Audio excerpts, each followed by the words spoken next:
So today I'm going to be talking about a product I bought as soon as it came out, but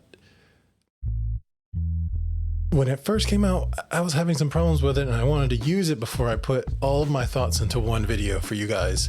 So the product I'm going to be talking about today is the Rode StreamerX. I am currently recording off of their software through the StreamerX from my pod mic, and then filming not through the capture card, because that's one of the major problems I have. I don't know if it is a software issue within the device, if it's my computer can't handle it through OBS, which has never happened before with anything else. So I'm going to take the safe way and record straight off my camera just to make it easier on me. But audio is going to be sent through here, so you'll at least know audio-wise what it sounds like. So I originally bought the Rode StreamerX because I wanted a Rode sound system. Like, I wanted to be able to use buttons and mix and adjust everything annually. I wanted to be able to adjust everything manually with just reach over and touch, push buttons, reach over and touch, be able to cut me. But that's what I was looking for with a system like this. I wanted a video capture, I wanted an audio capture, and I wanted it to be central, so I didn't have to jump through so many hoops to make videos. So this is one thing that caught my eye. So starting off, it's $400. You do get a capture card and a Rode quality audio device, which audio wise, I haven't had any issues with it. The video part is what's giving me it. It says it records 4K, and every time I've tried recording with my camera through OBS, I get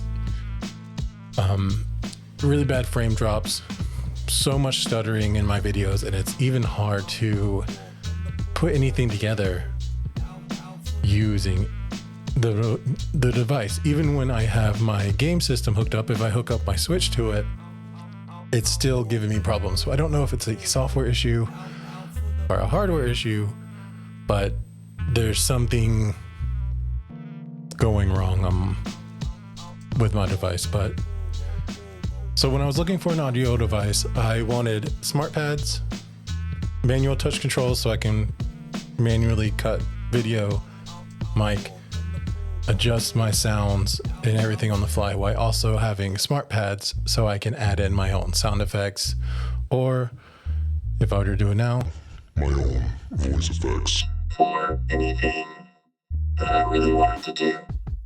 So when I was researching for audio devices, this one came to the top of my list, not only for price point, not only for what it said it could do, but also because it had everything that I needed on paper. Upon first impressions, I was really happy. It was small. It fits very well on my desk. It has my headphone jacks I want. It has a single XLR, which is fine for me. I only use one mic. I'm not doing a whole podcast, so I don't need multiple microphones. An HDMI in and out, so I can hook up my games, record it through the device, and still have a screen to play it off of. The thing that gets me is this was meant to be a cheaper alternative to like a Rodecaster, where it's just audio.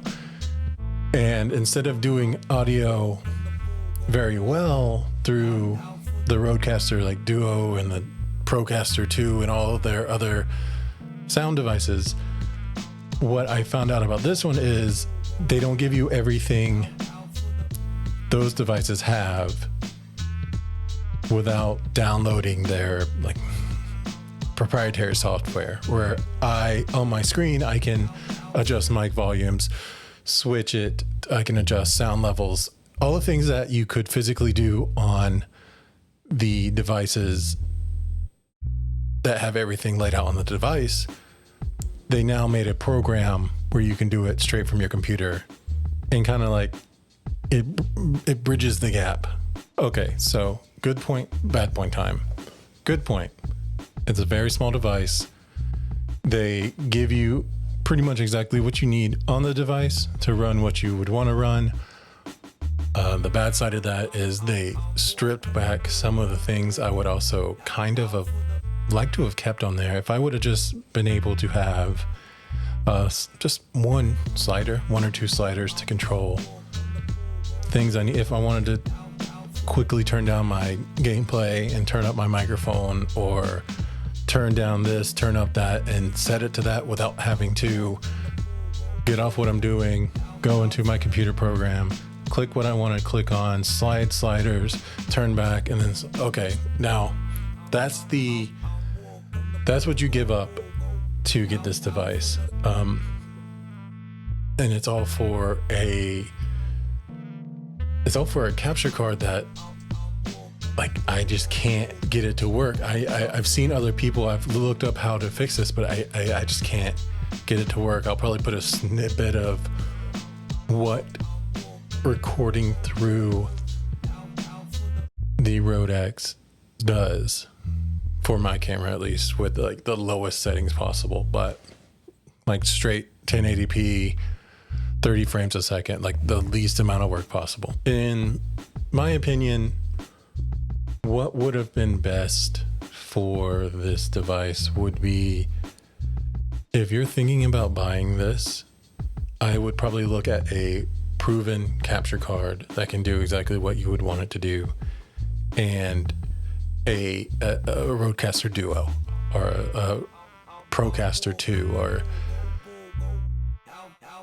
this machine does not work as intended for both sides of the spectrum. It's not the best thing you can do. One of my main problems with buying software and hardware to make content online is figuring out that these niche products never really work the way you want them to work or how you expect them to work. There's always a workaround or a runaround, or there's proprietary software that you got to download to work with it, to twist it, and then you got to process everything, and it's not the best when you're trying to figure out how YouTube works and you're trying to make content. It's not the easiest thing to pick something out and run with it, because in my eyes, price is a big deal. I don't want to spend a lot of money on something that doesn't make me money. Usability is a big deal. It took me,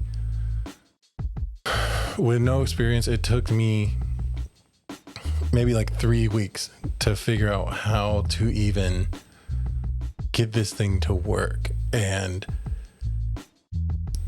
there is a semblance of plug and play, where you do just kind of have to plug it in, download their software, make sure everything's running, make sure you can hear it, and then you can go. But then there's so much fine tuning.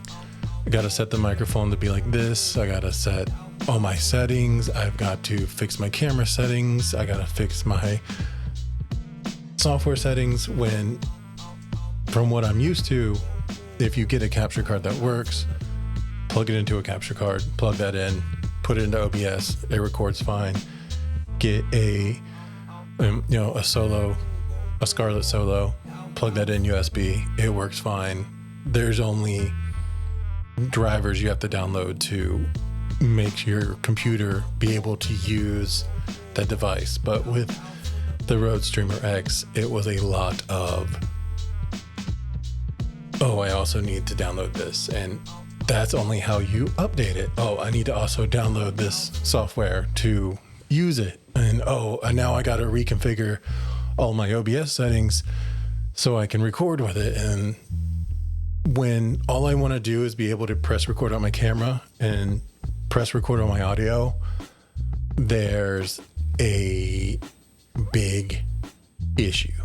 And Like I said, I don't know if that's a Rode issue or user error. If you have any idea about that, you can always comment down below. But that's where I'm sitting at with this machine.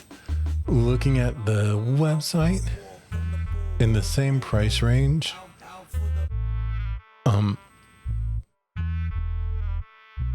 would go ahead and tell you, get a Rodecaster Duo, get a cheap caster card, or just record straight out of the camera.